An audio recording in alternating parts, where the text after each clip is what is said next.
Hello there, my name is Lightning Swordsman, and welcome to my new channel in which I am going to start a Let's Play on Final Fantasy 1. I am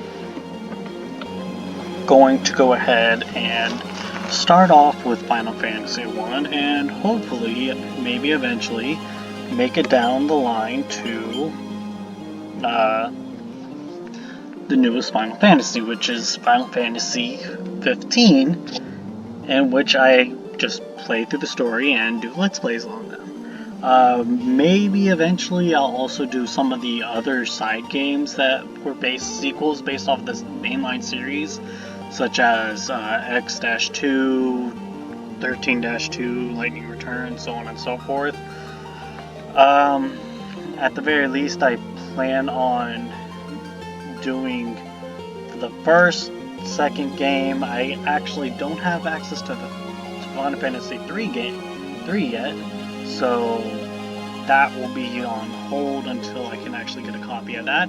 But I do have access to 4, 5, 6, 7.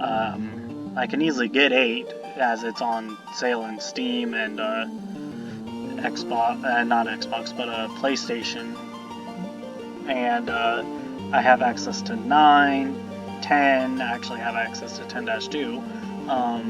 I have access to 12, the Zodiac Age, which in my opinion I wish I could actually get the original Final Fantasy 12, not the Zodiac Age, because in my opinion the original one was so much better in regards to the Gambit, not the Gambit system, but the licenses, and not just forcing you into one class that you don't necessarily even want to have, but oh well.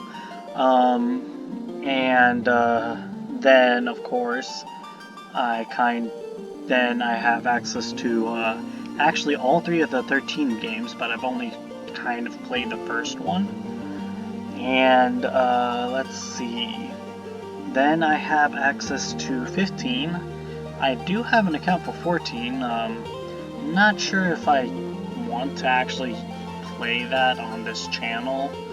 Not sure how that would go and whatnot. But at the very least, I am going to start with this first game. Now, Final Fantasy 1. I have played a little of it, and I do have some sort of idea as to how it goes. I've at least played the first 30 minutes, hour worth of gameplay, so I am not sure of how that is, how else it goes. So this is pretty much a blind playthrough up until maybe the pirates in the other town. I don't even know what its name is, but yeah, so basically, if I'm missing something obvious, I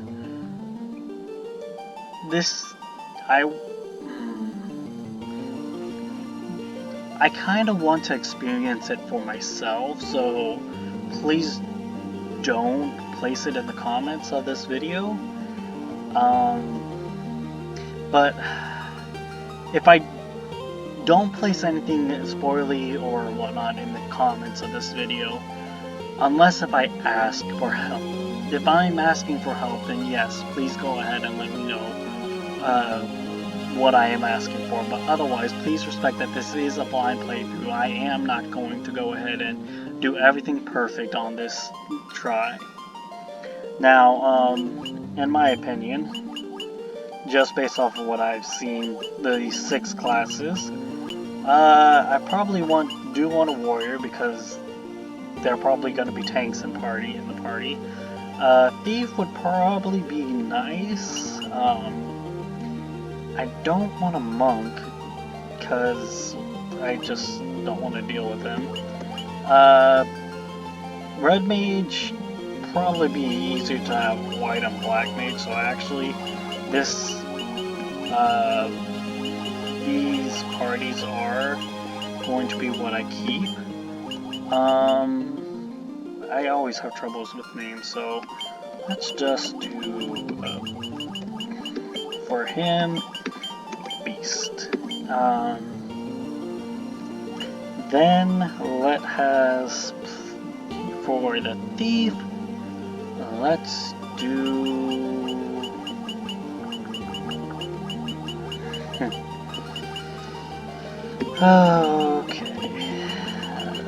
Zidane. From Final Fantasy IX. Then Dagger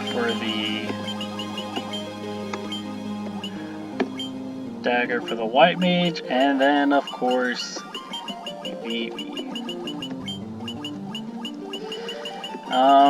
In case if you guys have not played Final Fantasy IX, Vivi is actually the name of the Black Mage character in Final Fantasy IX, and his design was actually directly influenced by this game. In fact, Final Fantasy IX is kind of like a callback love letter to Final Fantasy. Zidane, of course, being the thief who ends up becoming the main character of Final Fantasy IX. Dagger being the first white mage party member you get in Final Fantasy IX. And Beast is just whatever character that I thought of, whatever name I thought up of. So yeah. Those are the names that I'm gonna go with for this party. Please note that I am horrible with names. So let's just... And I am actually horrid with female voices, so please forgive me if my female voices is gonna bug you. So, opening cinematic. The world lies shrouded in darkness.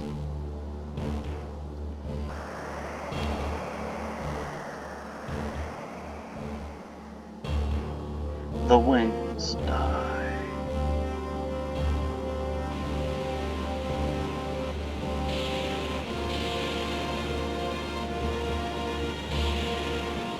The seas rage. Ugh.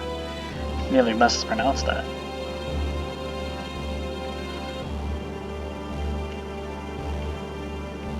The earth decays.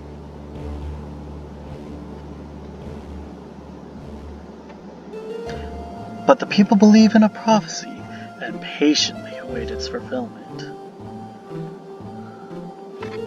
When darkness veils the world, 4 warriors of light shall come. After a long journey, the 4 travelers at last appear. And in the hand of each is clutched a crystal.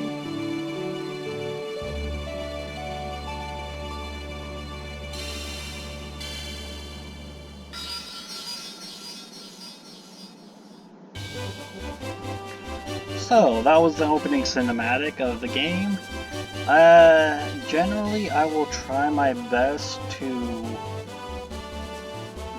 voice the characters and whatnot of this game. If I've already stated it, it is, I'm obviously not gonna voice them. But yeah, let's go ahead and get started. Let's see. So, I do know enough about this game to not go ahead and, or just RPGs in general, to not use this Greenhorn Club thing that they have going on here. So, I will not go ahead and actually explain it, or let them explain it for us. That's the first time I've actually tried that. Apparently you can't climb down the wells. But let's go ahead and see what I can get. 9 attack, 9 attack. So let's get 2 rapiers. And a staff, because I don't think I should give a hammer to my white mage. And instead, I shall purchase armor. So, my warrior can get a chainmail, thief leather armor, and apparently that's it. No, that's it for armor. But I happen to know in this game how white magic and black magic works is you have the choice between 3 slots for them, between your white mage and your black mage. So each white mage has 3 slots, each black mage has 3 slots. So as you can see, as soon as you buy one, that slot gets filled up for that character. I am going to go ahead and get Cure, Dia, and Blink or Protect? Blink or Protect? I'm gonna get Protect since it's on allies and not just a castle. No, I'm gonna get it on my white mage, Blink, because that means it'll make him harder to hit. For black magic, we have Fire, Sleep, Focus, Thunder. So, of course, I'm gonna have Fire and Thunder as my damaging spells. Now, what do I want to get for them? Should I get Sleep or Focus? Lowers when foes evasion, lowers, puts off foes to sleep. I'm gonna try Sleep for my black mage, and if that doesn't work out, I do know there is a mechanic somehow, some way to get them to stop. Oh please, you must rescue the princess. Sage Lucan said something about finding the crescent moon, and then just suddenly left town. The king believes in Lucan's prophecy that the Warriors of Lights will come save the princess. Right. Please rescue Lady Sarah. Why are they asking me? Of course. I once lived in the far to the east of here in the harbor city of Pravoka. That's a mouthful. These days, it's turned into a pirate's den. So that's the town that I made it to eventually. Let's see. I do want. Oh, I only have access to. I only have enough gil for 1 potion. That's kind of bad. But yeah, okay, that's the guy who has the pirate's den. And let's go talk to this soldier. The king is searching for the prophesized warriors of light. Those crystals! You must see the king at once! Castle Cornelia, first floor. The king. Welcome, travelers. I am told you carry crystals. Is this true? Bing. Okay, so warrior has blue, thief has red. I didn't catch the other crystal colors. It is just as Lucan's prophecy foretold. When darkness veils the world, 4 warriors of light shall come.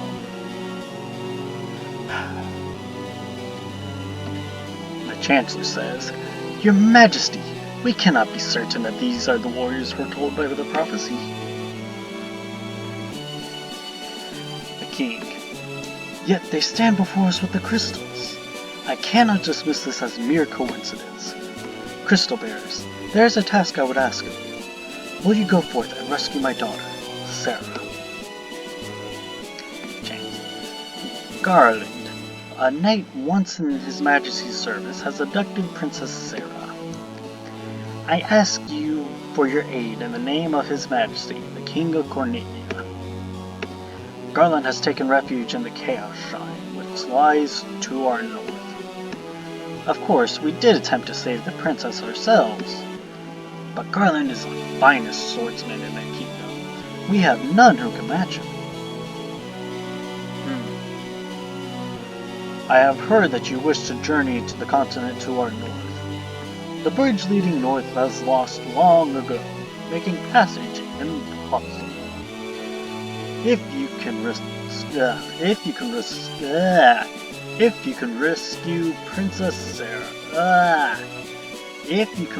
Sarah, I will have the bridge rebuilt as a sign of my gratitude. Go now, warriors of light, and do not fail me. So now, we're rescuing our princess. How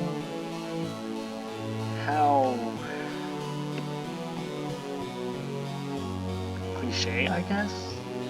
Our reports say that Garland fled to the north with the princess towards the Chaos Shrine. Okay. Alright. No other soldier there. The king is searching for the prophesied warriors of light. That's us, visitors. Those crystals. Could it be? Of course it is. Let's see. Ooh, what do you say? Garland was once the greatest knight in the kingdom, but power corrupted him and he turned away from his own true nature. Really now. Please save Lady Sarah. Yep, that's my horrid girl voice. Her Majesty's overcome with grief. She sought herself in their chambers. Please do not try to upset her. Well, let's go upset her. I am Jane? I don't know how to pronounce that. Queen of Cornelia. Please bring my daughter, my Sarah, back to me safely. Okay, so just exploring the castle, seeing if there's anything to get in here. My sister. Where's my sister? Well then, your sister's dead, probably. Nah, probably not. Knowing how these old games work. Well, I've actually had rescued Sarah before. I did notice this earlier when I was traveling up here. Let's see where this is. Our ancestors sealed weapons within this treasure house 400 years ago. They then gave the key to the Elf King to hold until the coming Warriors of Light. So apparently we gotta go to an Elf King, somehow gain a key from him, and treasure house has been bound by a mystical key. And yep. So eventually we gotta get a key so that way we can get legendary weapons, apparently. Alright, let's go ahead and actually equip ourselves.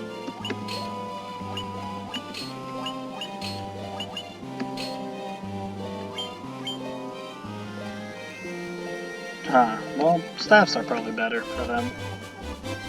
So yes, we are now going to fight our first battle, actually, which are just 5 goblins. I actually do not know. I know in the second game, the leveling system is kind of wonky in that your stats is determined by what you do in battle. So if you use magic, you gain more intelligence. If you take damage, you gain more endurance or stuff like that. I'm not sure if that's reflected in this game, but I do happen to know that there is something that kind of irks me, and well, as a player of later games, in which that the healing is actually not the same. Like, healings you usually go ahead and have. I don't know how to explain it. So, in this game, when you're doing battles and deciding what to do, you go ahead and you set your actions, and then a round of combat happens, basically. Your opponents choose their actions, you choose your actions, and it gets from my understanding, it's randomized as to how it goes ahead and who goes first and whatnot. So, if you go ahead and want your white mage to heal someone, it's going to be randomly placed inside that queue of attacks and whatnot. Whereas in the games further down the line, you actually are able to do an action one at a time, so to speak, and your healing affects you right then and there as soon as you queue it up. Not like this game. Anyways, we actually, with just those 2 battles, we actually managed to gain a level. So Beast gained a level, he gains 24 HP, his strength increases, my thief levels up, 23 HP for him, strength increased, luck increased, my white mage leveled up, HP increased by 28, MP by 14, and my intelligence increased. BV gains 1 HP, 18 MP, the increase of intelligence, and that's it. So, I will go ahead and probably make this episode 30 minutes. Ooh, I got ambushed. So, based off of my just looking at what happens on my screen, there are 3 possible outcomes as to when you get random encounter. You either surprise them, in which you get a free turn on your side. You either just normally engage them, in which it's normal in how they go ahead and do stuff. And the other one is ambushed, in which their opponents get a free turn on you. I don't know exactly what determines who gets what, and I do think that there is a difference between the fields and the woods as to what you get. But something else that kind of irks me just thinking about it is I've leveled up, and in the newer games they at least give you the health you gain from the level ups, but apparently not in this game. Nope. And hold on, my white mage did 10 damage and my warrior did 10. Warrior, you suck. And watch, he's probably gonna be the most badass out of everyone in the end.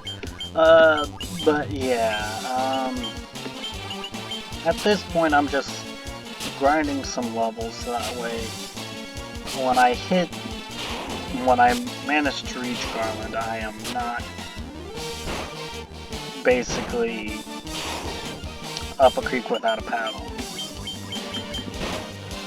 Something that I have noticed is that this game, if you target someone and they end up dying, it will randomly be assigned to another target, which is good. I do know that there is one game somewhere in the series where if you do that and it just counts as a miss. What is this? Earth Gift Shrine. This is Earth Gift Shrine. Long ago, ye could enter, but the way's been shut. Shine, the land began to decay. Oh, this is an ominous. The putrid stench of decaying earth hangs heavy in the air. Right. This is probably a boss, isn't it? Just no way for me to actually engage him.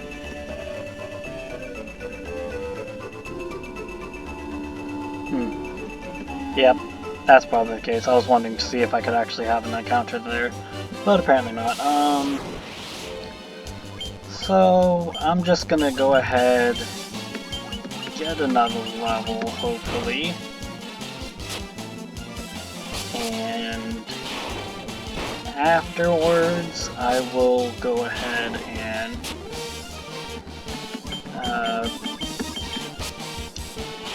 hopefully I'll probably make my way to the shrine, the Chaos Shrine, to actually start the quest to kill Garland. But as I am now, I'll probably get wrecked. So, ambushed, great. My party can probably take this, no problem.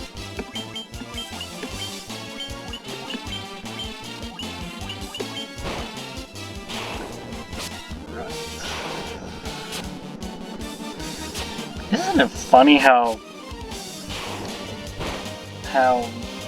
my black mage can just one-hit KO these goblins? But yeah, sometimes my other parties can't. Oh, my bad. The warrior's leveled up, the HP increased by 4. Oh, come on, you can do better. My agility has increased. Ooh, stamina. Thieves gained a level. HP increased by 2. Agility increased. Dagger, HP. My white mage increased by 3. MP by 5. Intelligence, stamina. BB has 1 HP gain, 6 MP. Strength increased, intelligence increased. Why did you gain a strength? So let's go ahead and do a little thing. Strength 11, agility 9, intelligence 1. Wow, you suck with that. You're not smart. 16 stamina, luck 18. So I need 55 for each character to level up. Next, strength 6, agility 16, 5 stamina, 16 luck. I wonder what the point of luck is, and well, I can probably understand what agility does. That's probably why he gains 2 hits. Probably in between episodes, I'll at least look up exactly how to increase stats and whatnot, or how it works for this game. 17 intelligence, that's pretty good, I think. It's definitely the highest. Oh, never mind. Intelligence 22 for my black mage compared to 17. Yeah. Somehow he's better than her. Well, wow, when you have no health. Anyways, let's go ahead and go visit it. Alright, so I only have 185 gil, and it costs 30 gil to spend a night. I'm gonna do one more battle.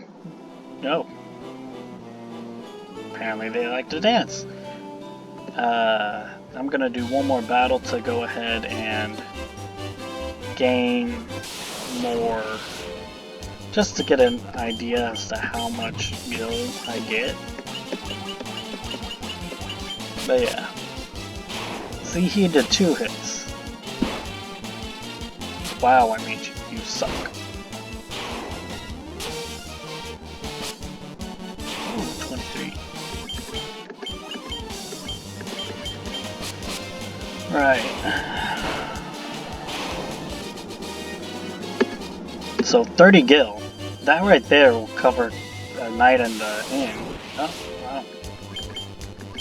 So probably what, 7 XP and 30 gil, maybe? Nice. And it KOs for each 4.